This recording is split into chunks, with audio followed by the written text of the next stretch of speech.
Hello, friends. Welcome back to Value Vintage Cards.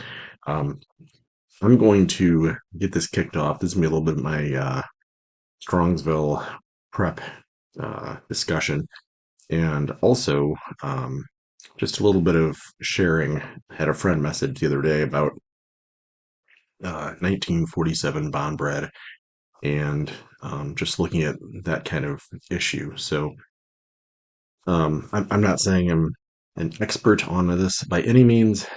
Certain sets I know fairly well, certain sets I have dabbled in and know enough to hopefully do okay, but by no means saying like expert or tons of knowledge on this.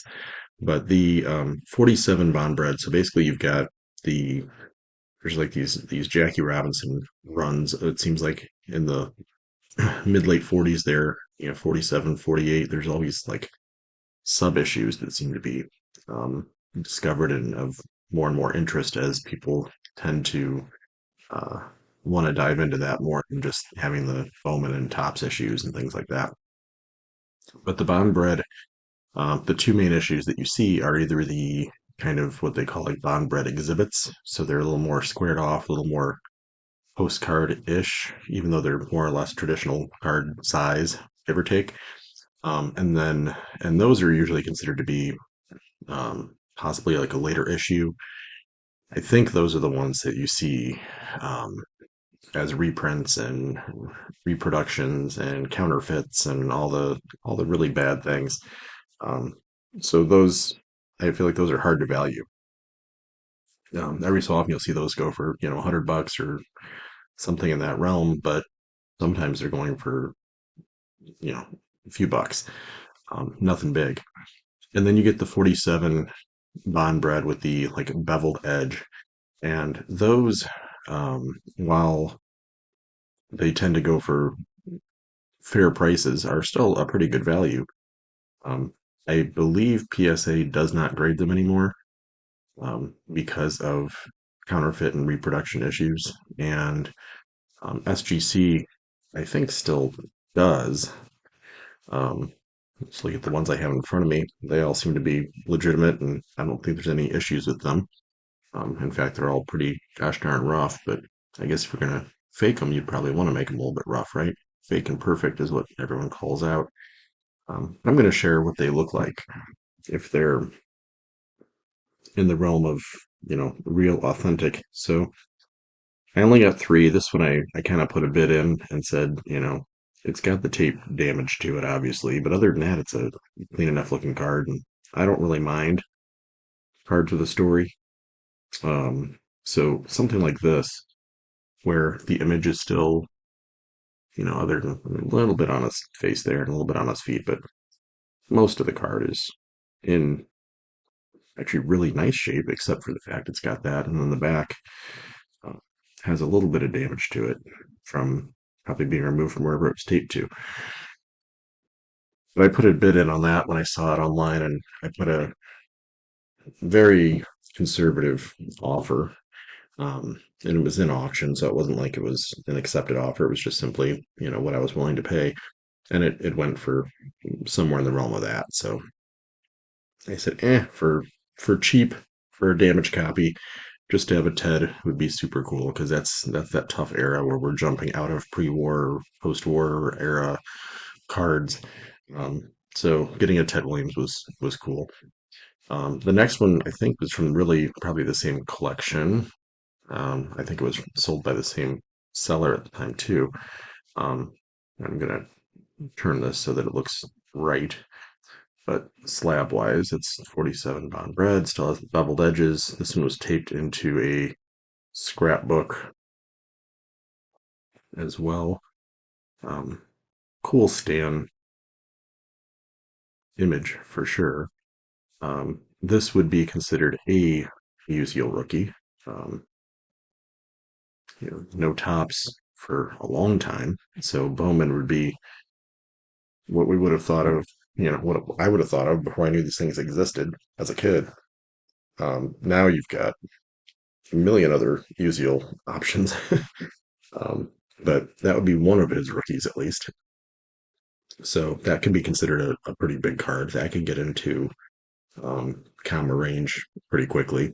And those you could actually still find in really nice condition quite often, because of the stock, because of, I mean, it seems like a pretty durable um, issue.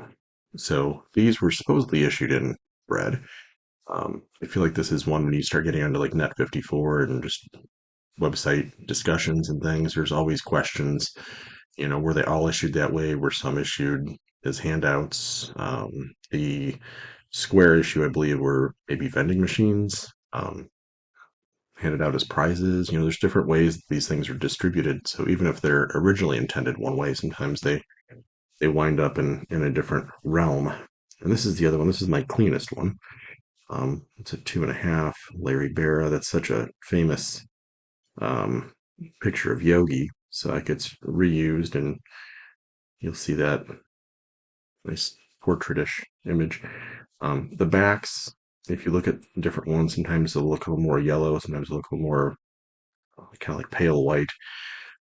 I believe the squared finish has a little more of a yellow tint to it. Um, I think the biggest challenge with this issue, I wouldn't mind, if you dive in for $30, $50, you really can't go too wrong. But when you get into some of the bigger cards, um, a nice condition Ted Williams or Vera and Musial, the Jackie stuff, you do get into concerns of is it authentic? With authentications and grading companies, you don't always know that they're going to even be right. For one, they do make mistakes. They do slab things incorrectly. They do a couple things I submitted. I was like, I think it's this set, and they listed it exactly like I did, but I was sort of taking a guess and a stab in the dark because you get into some of those obscure sets, and I'm not sure that I labeled it right, but they trusted me, so or I was right. I guess that's the two choices. Um, but I'm not totally sure uh, how that all plays out. So that's a set I'm still a little bit leery of. I'm probably more or less done collecting that set. Wanted the Musial, I wanted the Bara.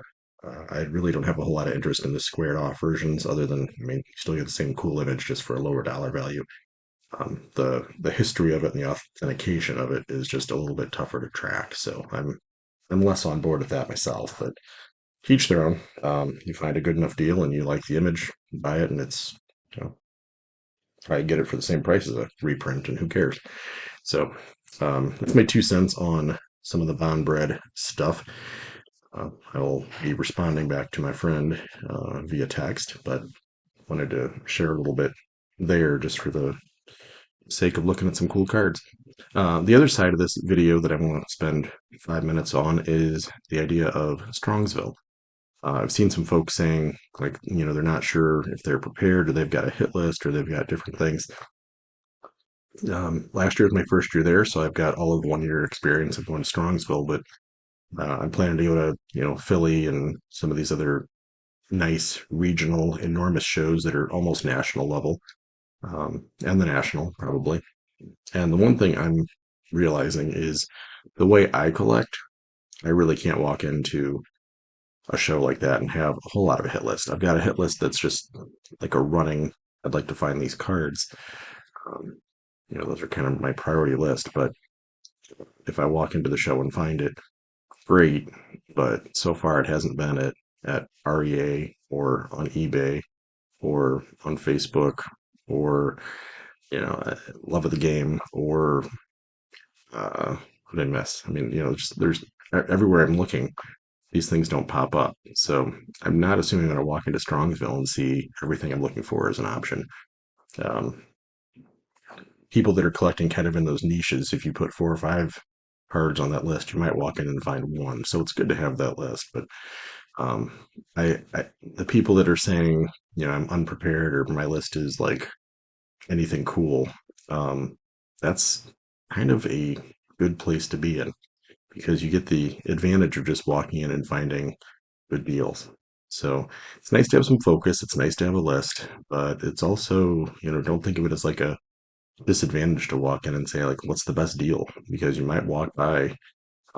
Last year, the 54 Wilson Franks Roy Campanella was not on my list. Awesome card. I would have put it on a list had I thought to put it on a list, but it wasn't going to be like one of my top 3 or 4 cards.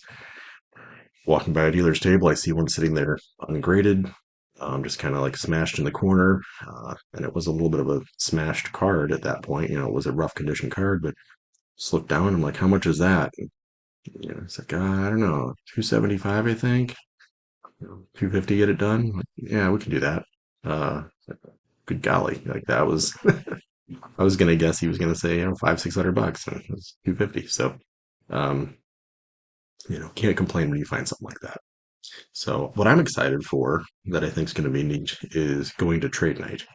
Um, so last year, um, had a chance to walk around a little bit, didn't really bring too much to trade. This year, I am going to be bringing a whole bunch of stuff to trade. So got a whole box here. I bring stuff like my Ernie rookies, since I have 2 of them. This I showed in another video. I'll probably bring both. I don't know if I'll move both.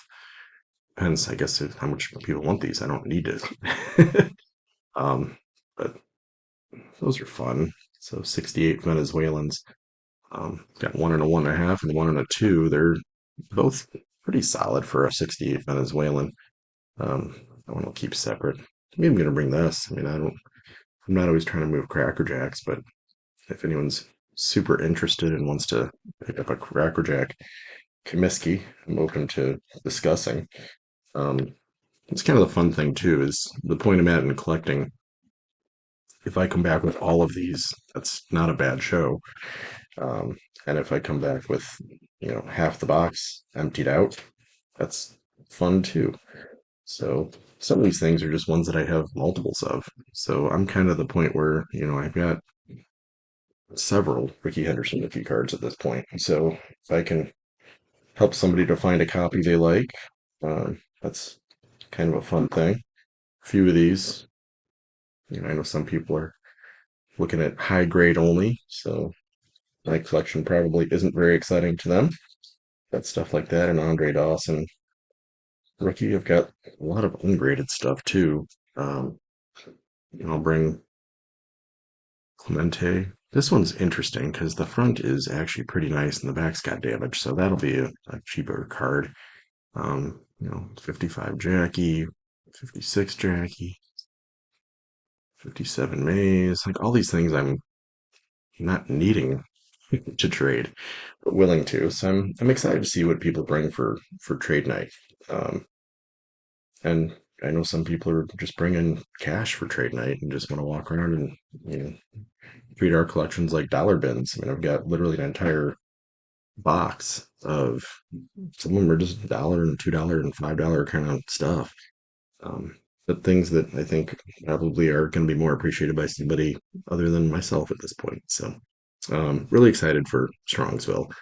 Uh, Kind of a rare weekend away, a hobby focused weekend. And so it's going to be kind of a fun little immersion in the hobby with a whole lot of friends that I haven't seen in a year or haven't met in person. So that's really going to be the true fun and joy of it.